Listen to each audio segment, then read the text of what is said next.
queens, it's your girl Nene, and welcome back to my YouTube channel. Today I'm going to be talking to you guys about becoming a hair influencer in 2024, and I'm so excited because my ebook, Becoming a Hair Influencer, is on sale for Black Friday this week on my website, anotherqueenstreasure.com. In this ebook, I go over so many different things around hair influencing, specifically on TikTok. I feel like TikTok and YouTube are a great place to start as a hair influencer, or even just in the influencing space. There are so many different opportunities right now, and 2024 seems like a really good time to start.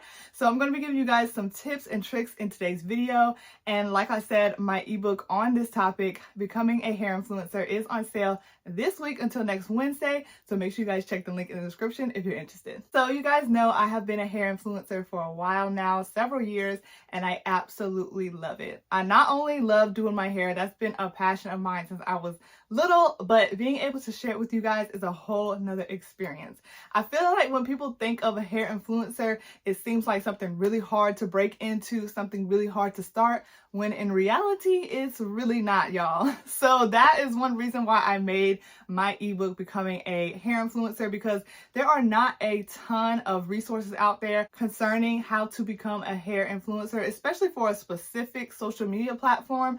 And like I said, I think TikTok as well as YouTube is a great place to start, and why not start in 2024? We're gonna jump into 5 different tips if you are planning on becoming a hair influencer, and I'm also going to talk to you a little bit about my journey as a hair influencer as well. So without further ado, let's jump right into this video. First tip is pretty simple on becoming a hair influencer in 2024, and that is to start recording your content. Okay, literally pick up the camera, do your hair, and record it. Okay. When I first started creating content around hair, I was doing my own hair already, and I started recording myself.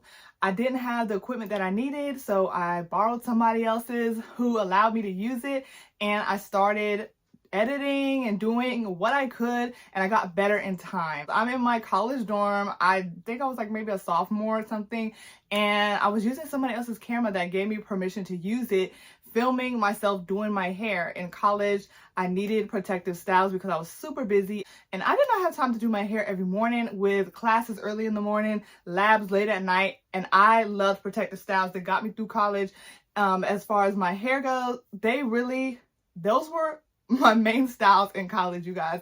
Braids, twists, everything. I went natural a couple years before, so I was doing a lot of natural hairstyles and trying out wigs around that time. So as I would do my hair, I would record it and I would share it with you guys, and it would help you guys. You watched it, you tried some of the styles, y'all asked me questions, and that's literally what started me becoming a hair influencer.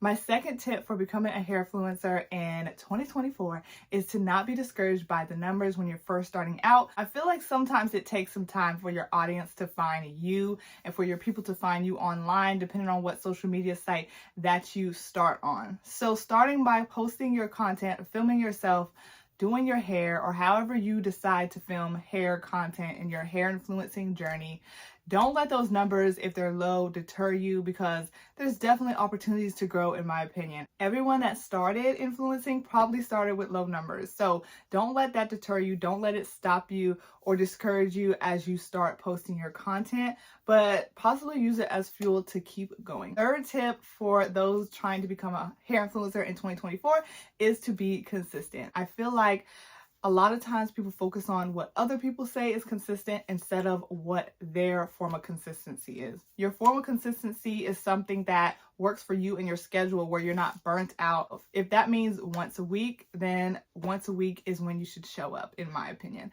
If that means once a month, then consistently post once a month. Another tip of mine is to have all of your content information set up to work with brands and for sponsorships and deals. For example, you may want to get like a Google number so that you can contact different brands and companies and not use your own personal number. I also would suggest, in my opinion, specifically getting an email associated with your hair influencing brand or creator name, something that is specifically to speak to people concerning your brand. Later on down the line, I would get a P.O. box, especially if you start working with more brands and companies and you don't want to use your actual address. My next tip is if you see something working in your content, do it again.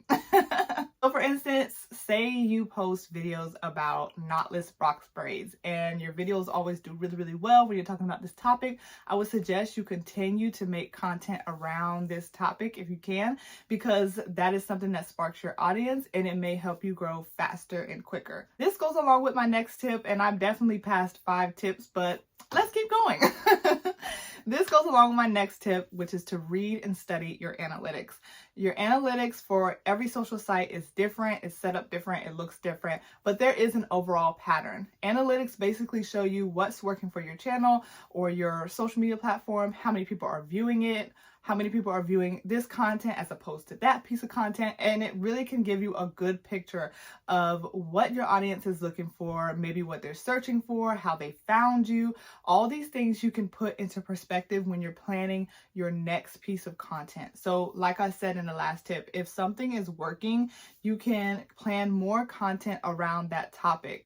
If it's working and they're interested and that's something that you enjoy making content about, you can plan your content around those analytics and what they're trying to tell you. My next tip kind of focuses more around just the process of being a hair influencer. Not letting the comments get to you, knowing that you can't please everyone, especially when it comes to styling hair. You have to do what works best for you. You may get a lot of different requests to do different styles and different things, but if that's something that doesn't work for your lifestyle or even something that you don't feel comfortable doing, definitely don't fall for the pressure. Be confident in yourself as well in your content. I would say don't focus on negativity, especially being a creator. Try not to take it personal if you maybe put a lot into a style or a piece of content and somebody's just hating in the comments, like they just don't like it. It's okay. Everybody has an opinion. I have so many more tips, topic ideas, content ideas, and help within my Becoming a Hair Influencer ebook, you guys. It is literally filled with information to help you, even specific to the app TikTok. It talks a lot about things you can do to grow on that app as a hair influencer and just in general as a hair influencer. I also give you guys hashtag examples that I think would be good to use as a hair influencer over on TikTok, but you can use on other social platforms as well. I even go in and give you guys idea topics for content that you can create. So if you are just don't know what to do concerning hair influencing and how to get started, if you have literally 0 video ideas, I have a lot of them already listed and created for you in that ebook, and that is an instant downloadable ebook so you can learn on your phone and at your own pace. Thank you so much for watching this video. If you have any questions about becoming a hair influencer, make sure you put it in the comments down below. I'd love to help. And remember, the link to that ebook is in the description of this video. But I love you guys so much, and I'll talk to you guys in my next video very, very soon. If this video helped, give it a thumbs up, and I'll see you guys later. Bye.